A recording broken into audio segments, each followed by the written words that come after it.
Welcome to this recap of World at Large. I found a sub to take over for me because I couldn't get over the easy research thing, but I still wanted to talk about how the game went for me before I found the sub. And yeah, so things started out fairly normal. I got the grassland province here on turn 2, so with my first expansion party, which was very helpful, and I had two forest provinces right next to my capital, which is also very helpful thanks to the temple laboratory thing. Expansion, I thought, went fairly well. I got a lot of provinces. I was able to agree to some pretty good borders for me, especially the Marignan one. Honestly, would have expected him to at least take this province, if not more. But no, he was content with just holding this one. And Nazca didn't expand down this way, which meant we could take all this, and this whole island. There's still there were still a lot of indies here when I gave up the game, and same here. And we will be taking a lot of these provinces as well, like probably all of these, and good number of those, possibly all of them if Agatha goes for Pythium as they wanted to. Plus, of course, everything Nazca owns. And maybe even a few of these provinces as well. So I don't think anyone in the game has more provinces than I do. This is, I think, just over 40 provinces. I counted them earlier, which is fairly good, I think. For in the year 2 of the Ascension Wars, I think it was turn 18 or 19. And over 40 provinces, that's pretty great. And we have a very, very good infrastructure now as well. Quite a few recruiting centers of just temple lab in the forests, like 3 of those. This fort is completely functional, this fort is completely functional. This one will be in 2 turns, this one is completely functional. So other than my capital, I have three forts with lab and temple up. Building a fourth fort that is almost lab and temple up, and I'm getting started, or my successor will hopefully be getting started on the fort up here and maybe here as well. So yeah, I'm very, very happy about how that went. And we're going up to 10 temples soon, just even more Dominion push. This throne is basically, well, it's not exactly free, but will get taken once Nazca gets taken out, because there's a huge army here, and this throne, depending on how Pythium goes, how it goes for Pythium, the throne will probably be uncontested as well, which makes me very happy.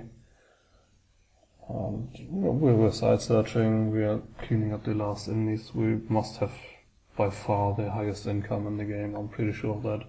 We have good armies, and we will have quite a bit more gem income once we've taken Nazca, which is just a couple turns out, because this fort will die very soon. So yeah, I thought it went fairly well, this game. Feel kind of bad for rushing Nazca like that.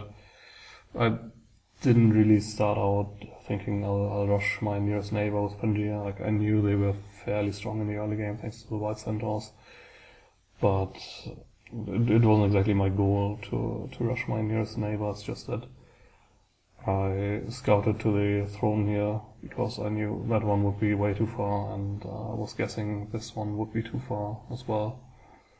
So I made my way to the nearest throne, and it turns out it's right next to his capital, so I figured I already have my force on the way there, might as well try and get them while they're weak. And that worked.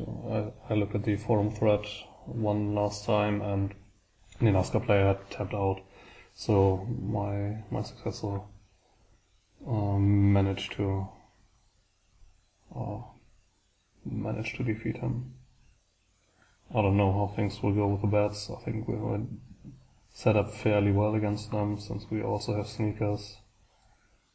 And our guys just will crush those thoughts in combat, like the Revelers certainly, but even the regular satyrs, and of course any kind of centaur.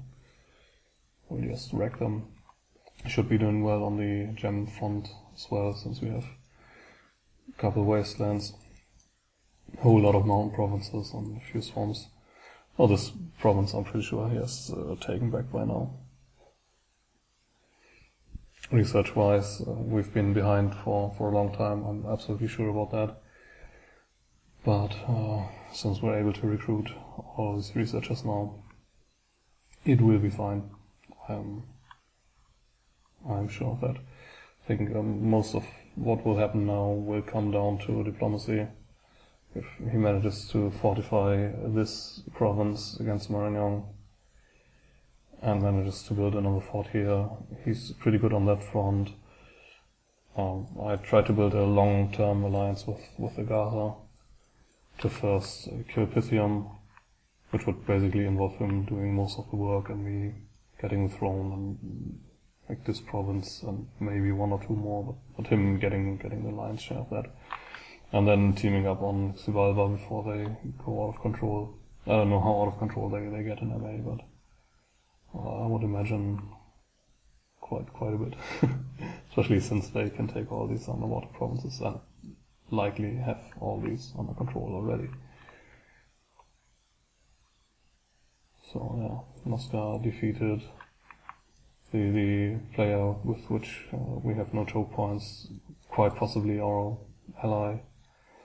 Neighbor to the north, unwilling to start a war with us, because if he had done so, that would have messed us up, but he never did. So, and yeah, I'm really happy. I wish the research wasn't set too easy, but I felt that I can't really transfer what I learn in this game to the other games I will play, which all of them will be regular research speed. So yeah, I'm not sure if this is the definitive work of how to rush your neighbor as Pangaea, but I'm pretty sure that for other people who are about as new as me, this will serve as a good example of how you might achieve such a thing. Anyway, I hope you enjoyed watching the videos. I enjoyed recording them, and I will continue to do so in the future. And I'll see you on the next playlist.